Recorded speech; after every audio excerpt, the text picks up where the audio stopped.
Why do you think they call alcohol spirits? The answer to that question, and I'm going to give the answer in this episode here today, is actually going to open the door to a much deeper discussion on a topic that I think is one of the more important things for us to be talking about around addiction treatment and recovery. And that has to do with the word spirituality. Just mention that word around recovery circles, and it can quickly become a lightning rod for opinions and attitudes, and in a lot of cases, it can become a barrier to recovery. And I've spent the majority of my career focusing on helping people understand exactly what that word spirituality is intended to mean, because I think that there's some misperceptions. And I've found that by taking a few extra minutes to delve into it a little bit deeper, it can help clarify some of those misperceptions and in a lot of cases reduce some of that resistance, even for people who want nothing to do with spirituality or, heaven forbid, religion. We're not talking about that, but we're going to unpack the meaning of this word spirituality, and in particular, what it has to do when used in conjunction with words like addiction and recovery. That's what we're going to talk about today. Let's go ahead and dive in.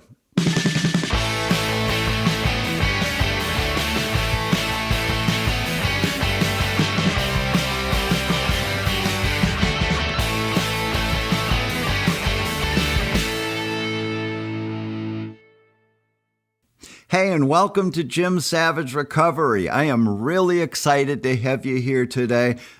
This is one of my favorite topics that I'm going to be talking about today, so I really appreciate you taking the time to stop by my channel and spending this time with me. Again, I'm Jim Savage. I'm here helping people navigate the road to successful recovery. I do that with a sort of significantly creative approach for addressing all sorts of different topics in and around addiction and recovery. I offer tools, tips, resources, both for individuals as well as for family members who might be supporting a loved one in recovery. So again, our topic today, it's been the major focus of my career for over 30 years, and that's exploring the spiritual aspect of addiction and recovery. And what I'm going to do today, I'm going to start off talking about a fascinating little interaction that Carl Jung, the father of psychoanalytic psychology, had with Bill Wilson, the co-founder of AA, and some stuff that he shared with Bill Wilson about his thoughts about what's going on with alcoholism and what that might have to do with spirituality. Then the second part of the talk, I'm going to take that a step further, and we're going to delve in to exactly what's going on with a person who has fallen into the throes of addiction, what it is that they might be trying to achieve through the chemical use, and where that fits with what Jung was telling Bill Wilson in this story I'm going to start off with. So I'm going to bring up my slides here. We've got Carl Jung on the left. We got Bill Wilson there on the right. So as I said, Jung, father of psychoanalytic psychology, top of the heap as far as doctors in the world in the 1920s, 1930s. Bill Wilson was the co-founder of Alcoholics Anonymous. And I'll say this right up front. Alcoholics Anonymous and the other 12-step programs, it's no secret that they are regarded or identified as spiritual programs. And you hear words like spiritual experience, spiritual awakening. The word God is in the 12 steps. And so it's very understandable for people who are not interested in talking about things that have to do with spirituality or religion. This could be quite a turnoff to them, and that happens a lot. But unfortunately, what I see happening very frequently is rather than finding an effective alternative approach for supporting addiction recovery, and there are effective alternatives that are not spiritual in nature. I want to say that loud and clear for the rest of this talk. I am not here to try to convince you that you got to be spiritual. There are plenty of ways to achieve recovery that don't have to be spiritual in nature. One of my favorite quotes is, "Many paths lead to the top of the same mountain." So just want to say that this is not about trying to convince you to be spiritual. But I will encourage you to find a path that works for you. Recovery is possible. So that being said, my purpose for this talk today is to unpack a little bit what's underneath those bullet points that identify 12-step recovery as spiritual, and then it's sort of a natural to take that a step further and say it's a religious program. But we're going to clarify some of that stuff today. So again, there's a story in the Big Book of Alcoholics Anonymous. That's the text that they use in AA that describes how their program works. So there's a story in there about this guy who was going around being treated by all the best doctors in the world. This was before AA had actually started. And he actually got in to see Carl Jung. He went over to Europe and he was getting treated by Carl Jung. And Jung ended up getting frustrated with him, and he said he wasn't making any progress with the guy. And he ended up telling the guy, "You're hopeless." And there's a line in there, our friend said that, or it says that our friend felt like the gates of hell shut on him with a clang. When, if you think about that, he got in to see Carl Jung, like the best psychiatrist in the world, and he told him he was hopeless. And that's a key point I'm going to get into a little bit later in our talk. But he happened to say, "You're hopeless," and the guy said, "Well, Doc, what are you telling me? You can't do anything for me?" And he goes, and Jung said, "When I've seen people with conditions such as yourself," and he was referring to alcoholism, he said, "I've never seen anybody recover. The only few that I have had what I call vital spiritual experiences." And that's sort of like ding, ding, ding, sound the alarms. There's where the spiritual experience thing comes into play. Jung did identify something spiritual in nature. But an important point, even in that AA Big Book, the next line, and I think this gets glossed over a lot. Jung said to this guy, "The only people who've recovered from the state of mind that you're in, alcoholism, are people who have had vital spiritual experiences. They've experienced an entire psychic rearrangement." That's the key sentence there, as far as I'm concerned. What does it mean? They experienced an entire psychic rearrangement. That means their whole attitude and outlook on how they see life was completely rearranged, displaced. What I think of on that is, I think of Jimmy Stewart in the movie It's a Wonderful Life. Jimmy Stewart, pardon my French, he was an asshole. He drives his car into a river and almost drowns. He has the near-death experience. Maybe he sees the light. I don't know if they show that in the movie. But he comes out of the river and he's not an asshole anymore. Something happened that caused him to have a psychic rearrangement, and he came out of the river and all of a sudden he was nice and he appreciated other people and he wasn't as selfish as he had been before he went into the river. And Jung told this guy, his name was Roland, he said, "That's what I've been trying to create for you. Create an experience that gets you to you feel the need, the value in adopting an entire new way of looking at things. But again, he used the word spiritual, but there was also psychic. Psychic, spiritual, I happen to believe that the two things are interconnected. But again, that goes into, we got to explore our definition of spirituality. Again, it doesn't necessarily mean religion, but Jung at the time, all he really said to him is, because it was something in spiritual nature, he said, my only suggestion to you is get around some religious folks. You need something to happen that changes you completely. And so what ended up happening was Roland Hazard came back to the States, and he gets involved with what's called the Oxford Group. That was sort of a religious kind of program that they used some steps or some principles for self-improvement, and I think they were, using that to help recover from alcoholism. And there was a guy in there named Ebby Thatcher that Roland met there, and Ebby Thatcher was a friend of Bill Wilson's. And so there's another story in the AA Big Book where Bill Wilson's telling about his friend Ebby came and visited him. And Ebby was like 6 months sober at the time. And Bill Wilson describes the guy, it was the same friend that I'd known from years ago, but there was something different about him. Describes him sitting across the table, and I said he looked the same, but other than that, I didn't recognize him because he was different. Something had changed about him. And so Bill asked him, so what's going on? How have you gotten sober?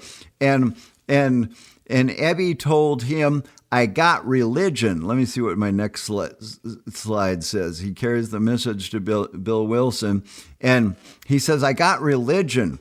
And Bill Wilson thinks to himself, oh, great. He was an alcoholic crackpot. Now he's a religious crackpot. And Bill Wilson was resistant to what Ebby was getting ready to say. Oh, he's here to evangelize me. And so that's an important point, I think, for people to recognize, is that Bill Wilson, the founder of AA, co-founder of AA, his first attitude about the spirituality was he was resistant. He didn't want Ebby to tell him about God and try to convince him that he has to believe in God.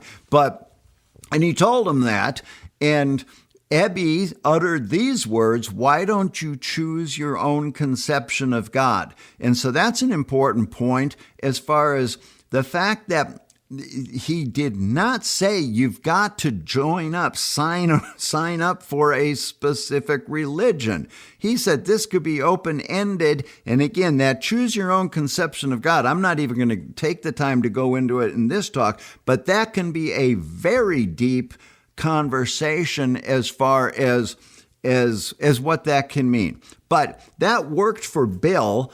And you could say the rest is history. The fact that, he goes, okay, maybe I can work with that, because then they got past the God part. And then, okay, what are the other things that we're doing to help better ourselves? The principles of what, he ended up developing the 12 steps, and Alcoholics Anonymous took off, and it became one of the fastest growing successful programs around the world. And so in 1961, let me see what my next slide here. Correspondence to Bill Wilson, 1961.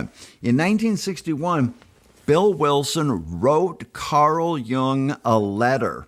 And he said, I don't know if you're aware of the significant contribution you made to you laid the groundwork for Alcoholics Anonymous, which has become this big successful thing and has helped thousands of people around the world.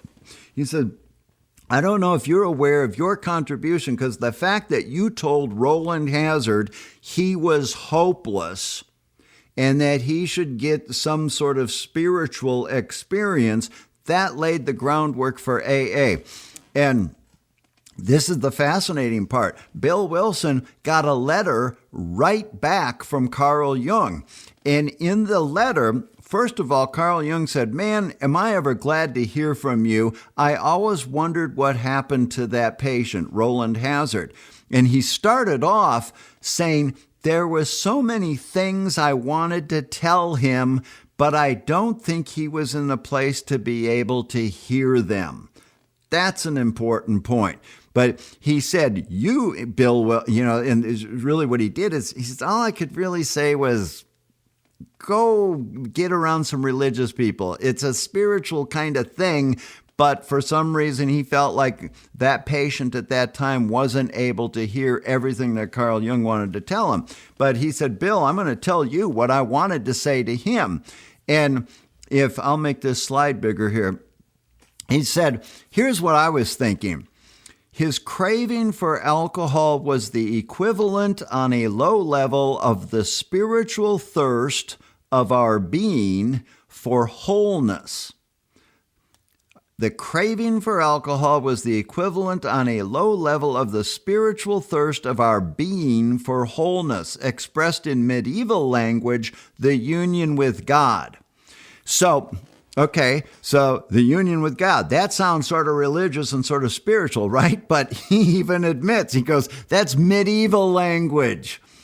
But he ties this thing with alcohol and spiritual experience. He believed that there's something about when people get to that point, what he was saying with Roland Hazard, people that have gotten to your point, I think he's talking about addiction, alcoholism. They've got craving.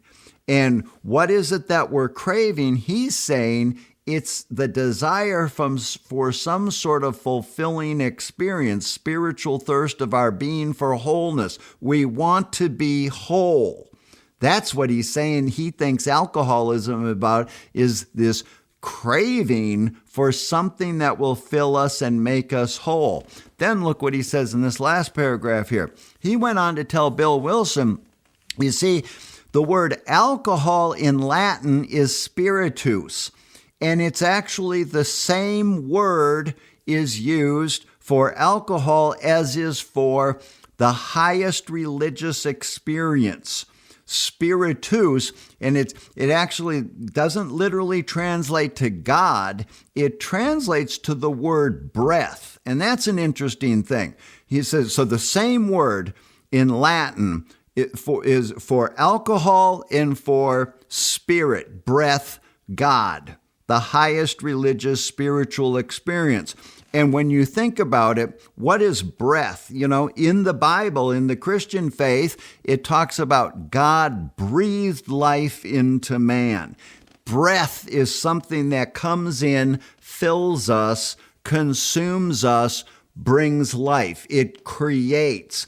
And then the alcohol is actually something that comes in, as he described, as well as for the most depraving poison.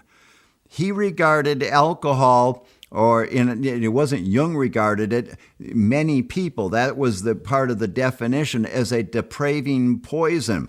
And actually the word alcohol comes from an Arabic word, al-kul, which translates to body-eating spirits. The ancient alchemists, they saw alcohol as something they regarded as it deadens the senses. And when you think about it, the word spirits, think if you're familiar with what mineral spirits are, that's like turpentine, paint thinner, something. If you pour alcohol on a piece of meat, what's it going to do? It's going to dissolve and eat it away, just like paint thinner gets in and it dissolves. And there's the old Father Martin chalk talks. That's old drug treatment stuff from the 80s. He would give these lectures, and there's a famous, I just remember a scene from him talking about alcohol as a solvent. It gets in, just like the mineral spirits. He says it dissolves relationships. It dissolves bank accounts. And really what we're talking about is addiction. And so, again, the most depraving poison, it robs the spirit. It dissolves the spirit as opposed to adding to the spirit. And what Jung told him here in this last sentence, the helpful formula, therefore, is spiritus contra spiritum. That would be spirit with a capital S, maybe, that highest religious experience, against the ravages of spirit. And so what Jung was suggesting was that the solution to addiction, to alcoholism, is actually replacing this most depraving poison, something that comes in and consumes us but eats away and dissolves and deadens, with something that comes in and fills us and consumes us and brings new life. Okay, so that's setting the stage for a continuum, a spectrum, where on one end we have the highest religious experience, and on the other end we have the sacred and the profane, is basically what I'm saying. And it's here we're going to shift gears then. This sets the stage for what is really going on with this desire to change how we feel. You know, what is it that we're looking for? That desire for the thirst for union with God. And I'm going to shift gears here. There's a book that called The Natural Mind, written by a guy named Andrew Weil. And in it, he talks about the fact that man has an innate desire to alter consciousness. It's natural for us to want to change how we feel. We think about it. When we're young, we learn how to spin around in circles, and it makes us dizzy, and we laugh. It's fun. We think, oh, this is weird. What's happening to me? And then he proceeds to describe a progression of different behaviors that we learn that can change how we feel. And obviously, drugs and alcohol are one that work really well for changing how we feel. And add to it, you know, we all like to feel good. Add to it a little bit of mystery, a mystical experience to it. That makes it really cool. Think about it. We all sort of, you know, are intrigued by the idea of a mystical experience and something that feels awesome or mystical. Yes, we all would like that. And so, again, what this dichotomy of the sacred and the profane, the Spiritus, Contra, Spiritum, one thing I'm going to suggest is there's two ways of achieving how we change how we feel. We can go outside of ourselves through things like substances or other behaviors that change how we feel, or going within would be spiritual activities, learning how to feel good about ourselves from within. So again, I'm going to make the distinction here. This isn't about religion. Religion happens to be something that we can do to help foster that, but it's not religion. I'm sort of overly simplistic in this. I'm going to translate that spiritual experience as good, as feeling good from within. You know, some people might call it self-esteem. That sort of gets into the same category of what a spiritual experience, when I'm feeling good about myself. And so I'm going to suggest another interesting thing that we can draw on Carl Jung from is in that last slide I said transcendent. The idea of going beyond, and that's that awesome experience. We want something. There's the idea of mystery is sort of cool to us, and that's transcendent. And Jung actually had a principle he identified called the Transcendent Function, and he said that that's when a person experiences two opposing concepts. You got it's sort of like a paradox, not exactly, but you got this thing over here makes sense to me, and this thing over here makes sense to me, but there's tension between those two things. I can't quite make both of them work at the same time, and we get sort of stuck. And what Jung said is that it's sort of like in our mind, it's like we have a dam, and this psychic energy builds up because I'm stuck. This one makes sense to me, and this one makes sense to me, and I can't make sense of the two of them at the same time. And then sometimes that dam bursts, and like Jim Morrison of The Doors said, we break on through to the other side, the transcendent function. All of a sudden, boom, something happens where all of a sudden I see it and it makes sense to me. And the thing about transcendent, it's sort of by definition, it means we might not even be able to explain it. It's beyond words. I can't quite explain to you what I mean, but all of a sudden I see. And it makes it makes sense. And an example I give, this is sort of an odd example. I've given this talk for years in drug treatment groups and lots of times in family groups. And so I used to run an adolescent treatment program, and I'd be talking to families. And to give an example of this transcendent function, I would share with the group my feelings about the fact that I'm an addict, or my feelings towards my addiction. And again, I don't have the words to adequately describe that feeling, but if I attempt, which is just an attempt, I can't do it quite right, but I would say to these parents of the kids I was treating, I'd say, I don't know, the best way I can say it is I have a fondness for my addiction. And you can imagine these parents, what's he talking about? And again, if I try to explain it, the best I can do is I come to understand what even before I started using, what was I attempting to satisfy or search for? And again, it was that Jung thing, that feeling of wholeness. And I sort of regarded myself as this unbridled ball of psychic, spiritual, cosmic energy, wanting really bad to have that sort of psychedelic experience in the mystical experience. But I was just unbridled and I was a mess, and it caused a lot of problems. But once I got into recovery, then it starts making sense as to what that was really all about and all the good stuff that's happened as a result of recovery. It's like bridling all that energy and then all of a sudden harnessing it and being able to really put it to use. And I'm very grateful for that. And I appreciate it very much. And so all I can say is I translate that to, I'm sort of I like the fact that I'm an addict. And a lot of people go, what? Again, can't really explain it, but that's that transcendent function. And so I think I'm going to suggest that the addict, we hear about the addict hits bottom, that they have to hit bottom, before they become willing to recover.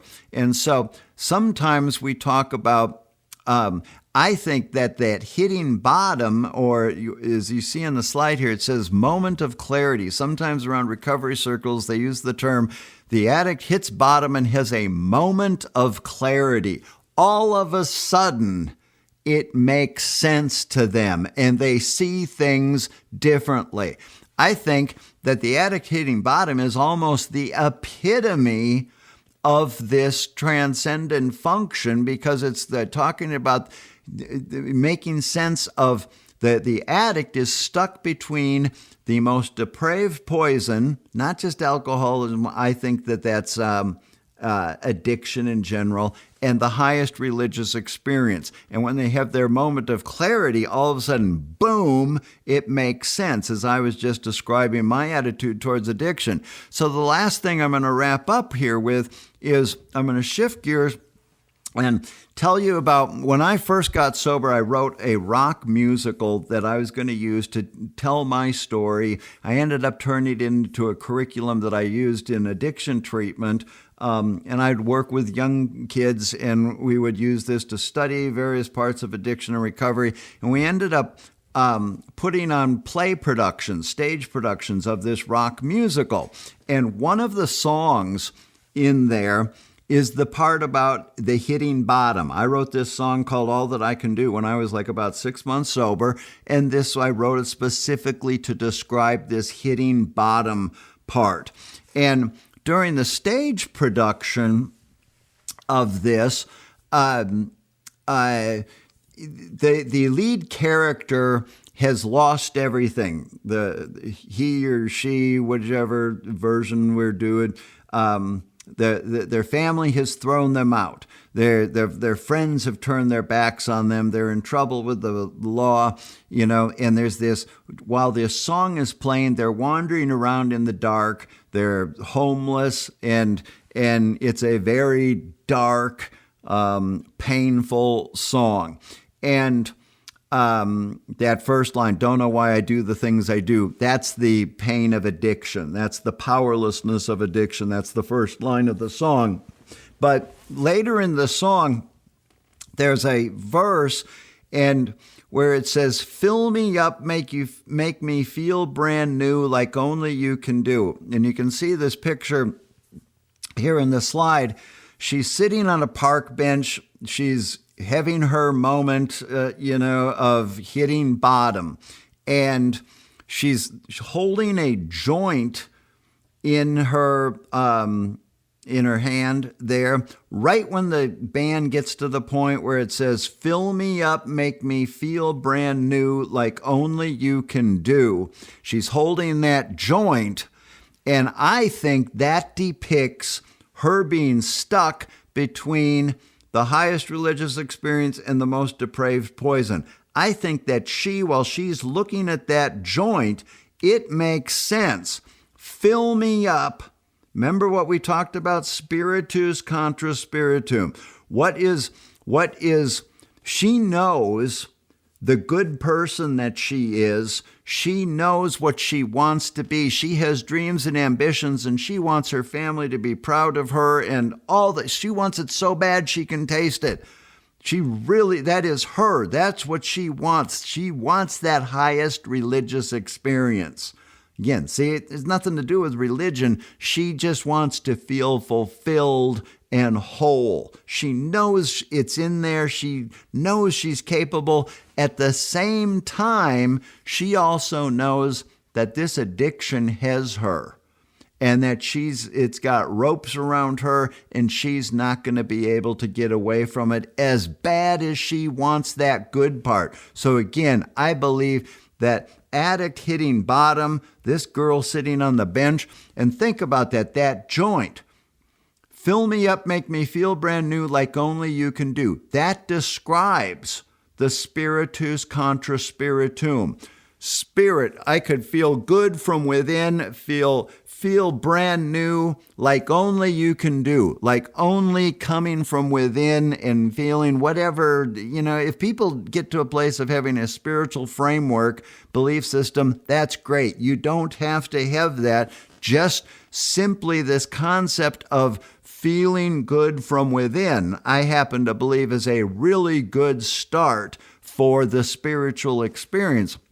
Like only you can do. It only, there isn't anything better than feeling good from within. But at the same time, that applies for what goes on with that joint, right? Fill me up, make me feel brand new like only you can do. Any addict can relate to that, whether for their alcohol or their chemical.